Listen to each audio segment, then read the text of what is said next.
রাত 11টা। চুপি চুপি বাড়িতে ঢুকছি আমি। জানি সবাই ঘুমিয়ে পড়েছে, তবে সাবধানের মার নেই। কেউ দেখতে পাবে না এটা আমি মোটামুটি নিশ্চিত, কিন্তু এটাও জানি যে একজন এখন আমার জন্য জেগে আছে। তাকেই খুঁজছি ধীর পায়ে। দেউড়িটা পার হয়ে উঠোনে ঢুকলাম। হঠাৎ করেই চোখ গেল পাশের পেয়ারা গাছটার দিকে। কিছু একটা নড়ছে, সেটার দিকে তাকিয়ে আমার ঘরটার দিকে হাঁটছি। হঠাৎ করে কিছু একটা ধাক্কা খেলাম। কে কে? ইস, ও তুই? আমি ছাড়া আর কে হবে? বাড়ি কি অবস্থা? ভালো না। তোকে বকতে বকতে জেঠু মাত্র ঘুমোলো, জেঠিমাও শুয়ে পড়েছে। তাহলে আমি ঘরে যাই। কিভাবে যাবি? কেন? দরজা দিয়ে। জেঠু তো দরজায় তালা দিয়ে রেখেছে। তাহলে জানালা দিয়ে। দরকার নেই, জেঠু জেগে যাবে। আমি তাহলে ইয়ামিনদের বাড়িতেই গিয়ে থাকি আজকের রাতটা। আরে দাঁড়া। কি হয়েছে? রাতে খেয়েছিস? আমি না সূচক মাথা নাড়লাম। দুপুরেও তো খাসনি। হুম, ইয়াসিনদের ওখানেই থাকবো। কোথাও যেতে হবে না। তুই আমার ঘরে গিয়ে বস, আমি আসছি। মাথাটা হেলিয়ে অবস্তিকার কথায় সায় দিয়ে ওর ঘরের দিকে পা বাড়ালাম। শরীরটা ক্লান্ত লাগছে খুব। কেন যে কাউসারের কথায় ফুটবল খেলতে গিয়েছিলাম। আব্বা রাত করে বাড়ি ফেরা একদম পছন্দ করে না, আর খেলাধুলা তো আরও না। ছোট চাচা বাড়িতে থাকলে কোনো ব্যাপার ছিল না। এ বাড়িতে উনিই শুধু আমার খেলার ফ্যান। আরও একজন আছে, অবস্তিকা, ছোট চাচারই মেয়ে। সবাই ছোট করে অবু বলে ডাকে। কিছুক্ষণের মধ্যেই ফিরে এলো অবস্তিকা। কিরে, শুয়ে পড়েছিস যে? খুব ক্লান্ত লাগছে। খেলার সময় মনে জানিস, ছিল না? আজকে আমি ম্যান অফ দ্য ম্যাচ হয়েছি। তিলাটা গোল দিচ্ছি। রাখ তোর ম্যান অফ দ্য ম্যাচ। কই গিয়েছিলি সেটা বল। মাথা নিচু করে জবাব দিলাম, বালি ঝড়ি। এত দূর হেঁটে গিয়েছিলি? তোর ফুপুর বাড়ি দেখি উড়োজাহাজ চলে, একটা রিক্সাও তো পাওয়া যায় না। যাও এত রাতে? ওই, আমার ফুফু তোর কি হয় রে? আমারও ফুপু। তাহলে? তাহলে তাহলে কি? কিছু না। তোর অনুদের বাড়িতে থেকে গেলেই পারতি। অনু আমার ফুফুতো বোন, আর অবুর একমাত্র প্রতিদ্বন্দ্বী। আরে আমার কাছে কোনো টাকা ছিল না, খালি হাতে কি কোথাও যাওয়া যায়? ও, টাকা থাকলে যেতি? আরে না, এমনিতেই যেতাম না। পথে ফুপার সাথে দেখা হয়েছিল, উনিও যেতে বলেছিলেন, কিন্তু আমি কাজ আছে বলে চলে এসেছি।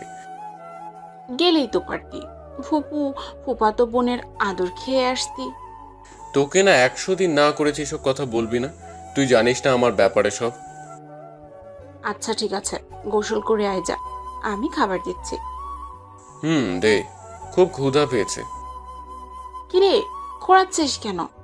কিছু না, এই খেলতে একটু মুচকে গেছে আর কি। সবাই না না করে, তারপরও কেন করিস এসব? আমার ভালো লাগে। আমার যে কষ্ট হয়। যে তোর কষ্ট হয়?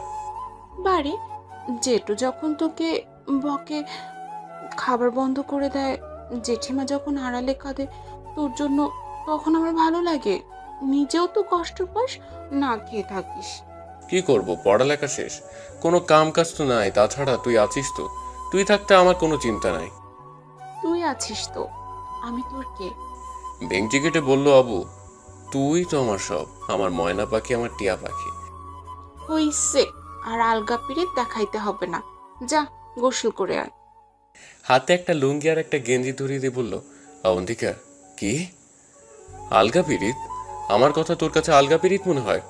বলে ওর দিকে তেড়ে এলাম। গেলি? ইস, কি বিচ্ছিরি গন্ধ। টয়লেটে গেলে দিতে গেছিলি নাকি? কি বললি তুই?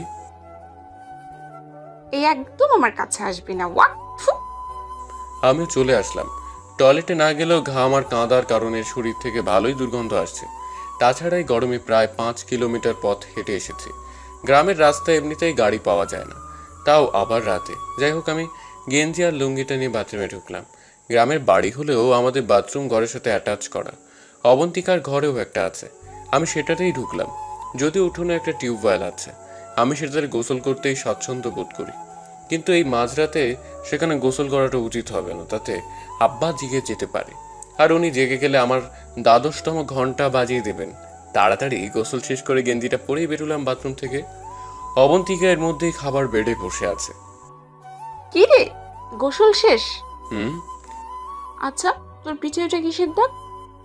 আরে কিছু না, খেলতে পা পিছলে পড়ে গিয়েছিলাম। এত বড় হয়েছিস, তোর খেলার শখটা এখনো গেল না। আমার বয়স কি মেসি নেইমারের থেকে বেশি?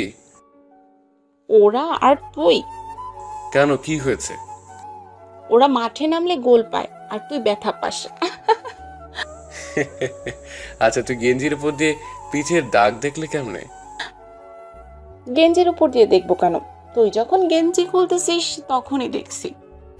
আমি কখন গেঞ্জি খুললাম? কেন, বাথরুমে গোসল করার সময়।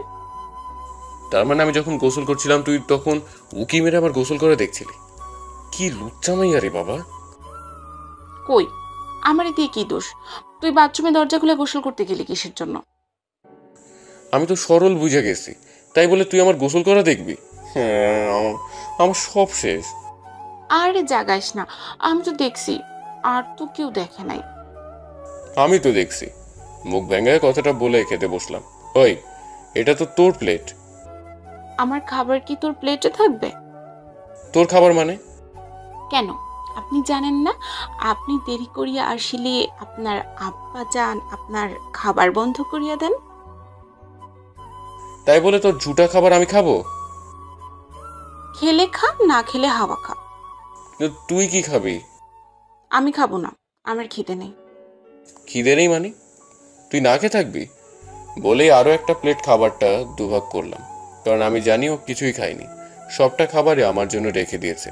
চাচা চাচি যেহেতু বাড়িতে নেই, ও আমাদের এখানেই খায়। তাই আম্মু খাবার দিলে সেটা নিজের ঘরে এসে আমার জন্য রেখে দিয়েছে, কারণ ও জানে আজকে আব্বা আমার খাওয়া বন্ধ করে দিয়েছে। বললাম তো আমার খিদে নেই, তুই খা। তুই চুপ কর, আমি বলছি। তাই খাবি, খেতে না থাকলেও খাবি। ধমকের অনেকটা সুরেই বললাম। সে আর কিছু না বলে খেতে বসলো, কারণ ও জানে খাবার যতই অল্প হোক, ও না খেলে আমিও খাবো না। শুধু বেড়বিড়ি করে বলল, বাহ বাহ, আমি কি তোর বিয়ে করাবো নাকি? কথাটা বলেই জিভে কামড় দিল অবন্তিকা। আমি বুঝতে পারছি ও লজ্জা পেয়েছে, তাই কথা না বাড়িয়ে খাওয়া শেষ করলাম। অবন্তিকা এমনিতেই কম খায়, তাই ওকে খাবার কম দেওয়া হয়েছে। বেশি নিতে গেলেই সবাই সন্দেহ করবে। যদিও আম্মা জানে আমার খাওয়া না হলে সেও খাবে না, কিন্তু আব্বার ভয়ে বেশি খাবারও দিতে পারেনি। আব্বা জানলেই চেঁচাবে। এমনিতেই খাবার কম, তার উপর দুজনে ভাগ করে খেয়েছি, ফলে আমার পেটে এখনো খিদে আছে। আমার মুখ দেখে অবন্তিকা সেটা ভালোই বুঝতে পারছে। এটাই হচ্ছে মেয়েদের একটা গুণ, এরা ভালোবাসার মানুষদের মুখ দেখেই বলে দিতে পারে কখন কি লাগবে। কি রে, পেট ভরেনি? মোটামুটি। বুঝছি, আর বলতে হবে না। তুই ঘাটে গিয়ে বস, আমি টেবিলটা গুছিয়ে তোর জন্য অন্য খাবার নিয়ে আসছি। আচ্ছা। আমি চোখ বন্ধ করে শুয়ে আছি আর অপেক্ষা করছি অবন্তিকা খাবার নিয়ে আসবে, কিন্তু কি খাবার? কি আর হবে, বিস্কুট, কলা কিংবা কোনো পিঠা টিঠা হবে আর কি। এই তো এসে পড়েছে। ওর আসার টের পেয়ে আমি হেলান দিয়ে উঠে বসলাম। কিরে, খাবার কই? আনছি তো, চোখ বন্ধ কর। খাবার জন্য চোখ বন্ধ করতে হবে কেন? না করলে পাবি না। আচ্ছা বাবা, ঠিক আছে, চোখ বন্ধ করলাম। চোখ বন্ধ করতে ঠোঁটে একটা মিষ্টি ছোঁয়া পেলাম, পুরো 1000 মেগা ক্যালোরি। এটা কি হলো? আমার কাছে এটা ছাড়া আর কোনো খাবার নেই রে। তাহলে এটাই আর একটা দে, এটাতে কি পেট ভরে? ওই একটা পেয়ে লোক বেড়ে গেছে না? দে না একটা, এমন করছিস কেন? খাওয়া শেষ হয়েছে, কথা না বাড়িয়ে এবার মামুন কিংবা ইয়াসিনদের ওইখানে গিয়ে থাক যা। আচ্ছা যা, আর খাবার দিতে হবে না, কিন্তু আমি এখানেই থাকবো। আমার সাথে আমার ঘরে। কেন, আমি তোর বর না? কালেমা পড়িয়ে কবুল বলে বিয়ে করিনি তো। কে? হুম, বড়ই তো, শুধু থিওরিটিক্যাল বর। মানে? খালি কাগজে পত্র বর। ও আচ্ছা, তাহলে প্র্যাকটিক্যাল হতে কতক্ষণ? তারা আজ তোকে প্র্যাকটিক্যাল ক্লাস করাবো। তুই একদম কাছে আসবি না। তুই বিয়ের সময় আমার আব্বার দেওয়া শর্ত ভুলে যাচ্ছিস কেন? তোর জন্যই তো এমন শর্ট পেতে হলো। বিয়ের পরে বউকে ছেড়ে আলাদা থাকতে হবে। বউ যে আমার পরীক্ষা দেবে, তাহলে পরীক্ষার পরে বিয়েটা করলে কি হতো? অন্তত আমাকে বিবাহিত ব্যাচেলর তো থাকতে হতো না। তো সেদিনের পাগলামিটার জন্যই তো তাড়াতাড়ি বিয়েটা হয়ে গেল। আমি যদি সেদিন ওই পাগলামিটা না করতাম, তাহলে এতদিনে তুই অনামিকার গলায় ঝুলে পড়তে চান্দু। আমি তোমারে চিনি না। তাই বলে তুই সবার সামনে জড়িয়ে ধরে চুমু খাবে? ইস, কি লজ্জা। ওই দিন ওটা না করলে সবাই বুঝতো কি করে তোর আর আমার সম্পর্ক কতটা গভীর? আর তুই তো নাচতে নাচতে বিয়ে করতে যাচ্ছিলে। জীবনেও না। আরে কেউ যদি আমারে পছন্দ করে তাতে আমার কি দোষ? আমি কি পছন্দ করছি নাকি? ফুপু যেভাবে উঠে পড়ে লেগেছিল তোর সাথে তার মেয়ের বিয়ে দিতে, আমি পাগলামি না করলে বিয়ে তো এতদিনে হয়েই যেত। আরে ফুপু আমার পছন্দ করেছে, কিন্তু আমি কি রাজি ছিলাম নাকি? তুই রাজি না থাকলেও তোর আব্বা ঠিকই বিয়ে দিয়ে দিত, আর তখন আমি জীবনের জন্য তোকে হারাতাম। আচ্ছা সত্যি যদি সেদিন অনামিকার সাথে আমার বিয়ে হয়ে যেত তাহলে তুই কি করতি? কি করতাম মানে? আমি দুটো বিষের বোতল নিয়ে রেখেছিলাম। মরার জন্য একটা বোতলে যথেষ্ট, দুইটা কেন? একটা তোর জন্য, আগে তোর খাবারে বিষ মিশিয়ে তোকে মারতাম, তারপর নিজেও সেখানে বিষ খেয়ে তোর মুখে মরে পড়ে থাকতাম। এত ভালোবাসিস আমাকে? বাসি তো। আমার না হলে তুই আর কারো হতে পারবি না, তুই শুধু আমার। এত যখন ভালোবাসিস তাহলে প্র্যাকটিক্যাল না হোক অন্তত এক খাটে তো থাকতে পারি দুজনে। না পারি না, তুই উপরে ঘুমা, আমি নিচে ফ্লোরে ঘুমাবো। আর তাছাড়া আর তো মাত্র 3টা পরীক্ষা বাকি। বলে একটা বালিশ নিয়ে নিচে একটা মাদুর পেতে শুয়ে পড়লো। আচ্ছা সেটা না হয় বুঝলাম, কিন্তু তুই করে তো ডাকতে পারিস একবার। এই শর্ত তুই দিয়েছিলি যে যতদিন আমরা সত্যিকারের স্বামী স্ত্রী না হতে পারি ততদিন আমরা আগের মতোই একে অপরকে তুই করে ডাকবো। শর্ত শর্ত? আচ্ছা শর্ত ছাড়া কি আর কিছু আসে না তোর মাথায়? না, আসে না। বেশি কথা না বলে এখন ঘুমা, সকালে উঠে আবার তোকে পড়তে বসাতে হবে। কিন্তু সকালে যদি আব্বা আমাকে তোর ঘরে দেখে তাহলে লঙ্কা কাণ্ড বাঁধিয়ে দেবে। আরে দেখবো কিভাবে? আমি খুব ভোরে উঠে তোকে ডেকে দিব আর তুই বাইরে চলে যাবি। কিন্তু আব্বা যদি জিজ্ঞাসা যে সারা রাত কইছিলি তখন কি বলবো? উম, বলবি আমি তোকে বলেছিলাম আমার এক ফ্রেন্ডের কাছ থেকে একটা দরকারি নোট আনতে, যেটা পরীক্ষার জন্য খুব জরুরি, কিন্তু তার ভাইয়ের বিয়ে থাকায় সে রাতে আর তোকে আসতে দেয়নি। কিন্তু আব্বা এটা বিশ্বাস করবে কেন? আরে আমি আমার ফ্রেন্ডকে ফোন করে সব বলে দিয়েছি, সকালে এসে জেঠুর নাম্বারে ফোন করে সব বলে দেবে। বাবা, আমার জন্য এতটা ভাবিস তুই? আমি ভাববো না তো কে ভাববে? আমি তোর প্রথম এবং শেষ একমাত্র বউ। হুম, ঠিক বউ না, চাচাতো বউ। মানে? যেহেতু আমরা এখনো পরিপূর্ণ স্বামী স্ত্রী না সেহেতু তুই এখনো আমার চাচাতো বোন। আবার যেহেতু তোকে আমি কবুল পড়ে বিয়ে করেছি সেহেতু তুই এখন আমার সম্পূর্ণ বোন না, আমার বউ। তাই চাচাতো বোনের চাচাতো হার বউ সন্ধি করে চাচাতো বউ। তাহলে তো তুইও আমার চাচাতো বর। না, চাচাতো বর না, জ্যাঠাতো বর। জ্যাঠাতো বর? আমি তোর জ্যাঠাতো বর আর তুই আমার চাচাতো বউ।